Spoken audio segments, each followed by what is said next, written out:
There was also a lot of criticism of Anthony Davis in that second half on Tuesday night. What can you say about his performance tonight in Game 2 to get your first win?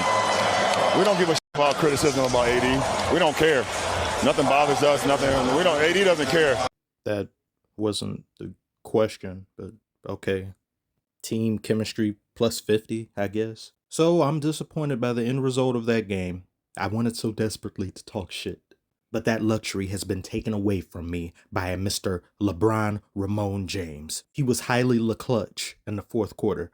Oh wait, I can talk shit about the Suns. Nah, you motherfucker!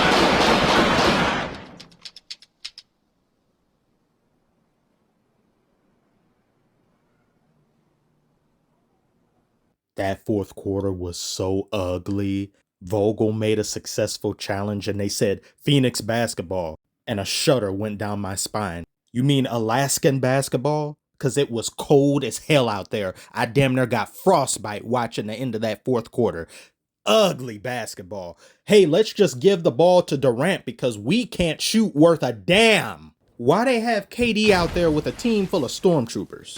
I had a better field goal percentage shooting my shot in Instagram DMs. The Suns were 1 for 12 at some point. They had 10 to 11 turnovers. Just in the fourth alone, there was 3 to 4 minutes straight without a single bucket from anybody on that team, including KD, who was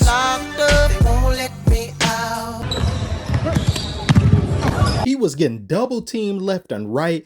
A Gatorade bottle was next to his name the entire time in the fourth quarter. I don't even blame him for missing as many shots as he did in the fourth, because what are you even going to do? There were some shots he definitely could have hit. He had some good open looks, but the man was exhausted. He couldn't even get any water out of the fire hydrants he was playing alongside. Where the hell is Beal and Booker? Oh, they're injured. Booker is injured with some foot. I guess he put his foot too far up the Warriors' ass last game, so he's hurt, I guess, and Beal has lower back pain still. These injuries just aren't adding up to me. They're eyebrow raising. How are the both of you not here? On an important game like this, I kind of figured Beal wouldn't be there. I hoped he would be there, but of course he's not. Booker not being there was an absolute shock to me. Is this what we are now supposed to expect and be okay with? A player will have an amazing, great game, and then the next one, oh, no, I'm going to sit this one out. Next game, though. Yeah, I'm call my number up next game, maybe. Freak accidents and injuries happen, I get it, but the Suns have a big three and only one of the three of them were there. It wasn't an enjoyable game. I was hoping the Suns would win because then I would get to just completely fillet and roast the Lakers. The fact that I could still kind of do that a little bit because this game shouldn't have been that close. You've got a healthy LeBron, you've got a healthy AD. The fact that this game went down to the wire with the two of you there, I know Davis played great, but that wasn't a surprise to me. Davis plays like room temperature water one game and the next he'll play like he ate too many hot Cheetos. You are not supposed to lose a game to a team that shot 17% from the three-point line in the Lakers. The Lakers were able to make up that differential by all these points in the paint they got. They had 60 of their points in the paint, which once again shows the defense of the Suns is flimsy, and this team is a paper tiger. I've heard some people say, the media included, the Suns, through the trades they were able to do in the last little bit of the offseason, they became deep once again. That water only reaches the ankle of a fly. What deep are they talking about? This team is too top heavy. I could understand it if Durant, Booker, and Beal were players who played the majority of their respective seasons, always available for the most part, but Beal has missed extended amounts of time. Booker can sometimes disappear, and Durant, he suffered multiple injuries and he's gotten up there in age. Most of the Suns' core unit being their big three is sus, just like the Lakers' core with Davis and LeBron. The only difference being the Lakers have a far better rounded out team in order to make up the deficit, even though some of them didn't really play like at this game. Gabe Vincent, I don't know what the hell he was doing. Darvin Ham himself is sus. He's topsy-turvy as a coach. He's downright juvenile at times. He sat Reeves for like 8 minutes of the fourth quarter. I don't know why. Meanwhile, Gabe Vincent and D'Lo were 1 for 6. Rui Hachimura only played about 5 minutes in the first half, despite him playing good defense on KD where he was able to block him and he scored a 3, but Darvin Ham looked at that and said, I don't need that. Then he had LeBron playing center with 3 centers sitting on the bench. What is he doing? I don't understand it. It's like he huddled the whole team and said, 1, 2, 3, let's lose. And LeBron said, No, I don't think I will.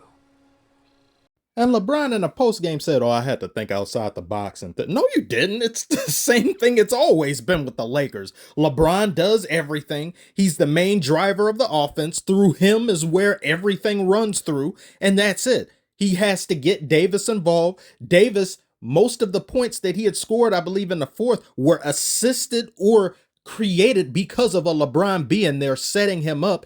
He's not the type of player that takes over when you need him to in order to get you to the promised land. That's LeBron all day, which is why he will always be the face and the focal point of the Lakers. It doesn't matter what Davis does because I don't think he's ever going to be that guy to which LeBron can defer to him. It's always Davis deferring to LeBron. And maybe that's just his mentality, I guess. Maybe he's okay with it. There's nothing wrong with that, other than the fact that LeBron is almost 40 and him still having to do that is counterintuitive. A win is a win at the end of the day. But if you look at how the Lakers played, there was multiple possessions where there was either a 3-on-1 or a 4-on-1 in one particular instance, and they somehow managed to not score. There's a lot of confusion, discombobulation. And I don't know why Darvin Ham and some of the other Lakers officials are trying to get people, they're peddling that nonsense of LeBron is going to be playing less minutes. You saw what happens when he plays less minutes. Nothing happens the way it's supposed to. I'm not saying there haven't been times, there have been numerous times that they've been able to go on a run, not just in the beginning of this season, but previous seasons where they can get something going without LeBron being there, and sometimes he's a detriment. But more often than not, the law of averages show that he isn't. When it comes to what he said about Davis, I don't think that was the right answer to really give. I understand that's your boy and you're giving him support and you're saying, oh, ignore the haters. It is good to drown some of that out, but if they're right, then now you're just being delusional. That's part of Davis's ongoing issue of him not being consistent. So what, are you just going to ignore these people, even though they're complaining about the same mistakes you keep doing, the same bad habits? That's not good.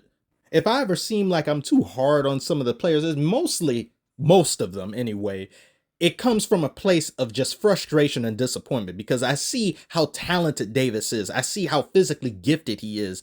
And to just waste and squander some of that game and game out, year to year sometimes, to not have an MVP case to your resume, it gets irritating. But he played great and I'm happy for him. Nice win by the Lakers, but once again, I wouldn't be feeling too happy about it if I were them. And the Suns need to get their shit together. I get it. It's the beginning of the season still. I have to keep saying that because I've seen some people say, oh, it's just the beginning of the season. But these same problems will persist in the worst moments as the season goes on and towards the back half and maybe even in the playoffs as well. Trust me.